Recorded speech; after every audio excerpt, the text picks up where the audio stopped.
contact naps. Maybe you've been told they're a bad habit, or that a baby will never sleep independently if they nap on you, or maybe you tried to move your baby to their cot after they fell asleep on you, and it all went horribly wrong. If you're wondering whether contact naps are a sleep problem or a totally normal part of infant development, you're not alone. In this video, I'm going to unpack the evidence, the biology, and the myths around contact naps so you can feel confident supporting families with connection and good sleep. Stick with me until the end because I'll also share how to support contact napping families without sacrificing rest or responsiveness. I'm Lindsay, co-founder of the Holistic Sleep Coaching Program, where we've trained over 700 sleep coaches worldwide in responsive, evidence-informed approaches to sleep. Let's dive in. First, meet Isidora, a mum and former accountant and one of our brilliant HSCP graduates. Isidora's first baby would only sleep in contact, and like many parents, she was told that was a problem. But instead of ignoring her instincts, she decided to explore a different approach, and that led her to the Holistic Sleep Coaching Program. She gained the knowledge and confidence to support her own baby's sleep, and now helps thousands of families with gentle, connection-focused solutions, especially in co-sleeping and contact napping. So what are contact naps? Well, a contact nap is when a baby sleeps while being held or close to a caregiver, on a chest, in arms, in a sling, or lying next to someone. It's very common and completely biologically normal. Babies are born with immature nervous systems. They aren't able to regulate their own temperature, heart rate, or stress responses. So being close to a calm, regulated adult doesn't just feel nice, it literally helps their bodies function better. They borrow regulation from us. They can't calm on their own, so they calm through us. That's not a bad habit. That's developmentally appropriate. When babies nap better in contact with a parent, it's not dependency, it's biology doing exactly what it was designed to do. So why are contact naps so controversial? A lot of it comes down to cultural expectations. In many Western societies, we value independence, and that shows up in how we think about sleep. There's this idea that babies should sleep alone, self-settle, and follow strict routines. So when a baby needs to be held to sleep, some people assume that's a problem to fix. But that assumption ignores how humans evolved and how babies actually work. Sleep isn't a switch, it's a process that depends on safety, regulation, and connection. Some babies need more of that closeness than others.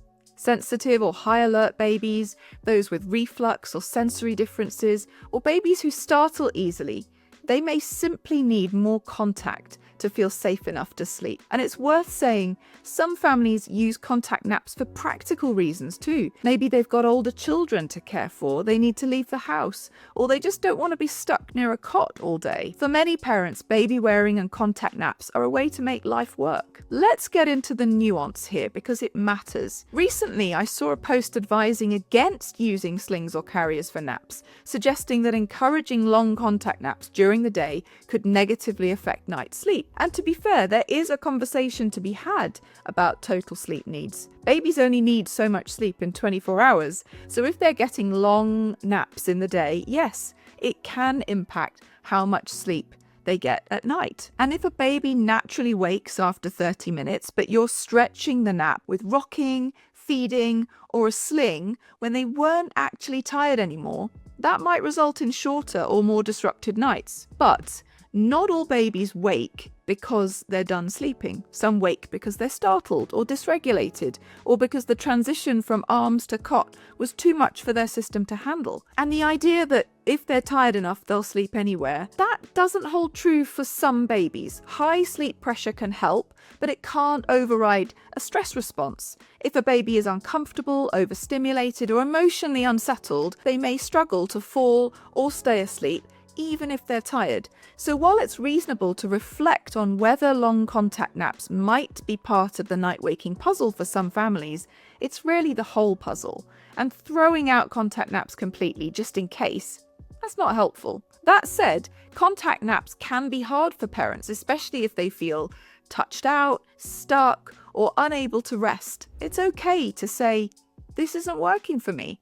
That doesn't mean you've failed or done something wrong. Contact naps should support everyone's well-being, not just the baby's. So if the parent is exhausted or overstretched, we can gently explore new options like creating consistent but flexible nap routines, experimenting with alternative nap spaces when a baby is ready, using baby-wearing naps for mobility while still keeping baby close, or supporting more independent sleep when it feels sustainable. The key is you're not trying to fix contact naps. You're just working out whether they're still serving the family, and if not, what might feel better. A lot of sleep advice still leans into black and white thinking. You're either doing responsive contact naps or independent cot sleep, as if there's no middle ground. But real life is more complex than that. We can support contact naps and sleep development. We can hold both connection and practicality. We can say this is biologically normal, and also let's find ways to meet your needs too. Good support doesn't come from rules, it comes from listening, adapting, and offering tools that match the baby and the family. So here's what we offer at HSCP. We help families observe their own baby, not the clock, not a chart. We support them to reflect on, is my baby well regulated? Are contact naps helping us right now, or making things harder? Do I want to continue contact napping?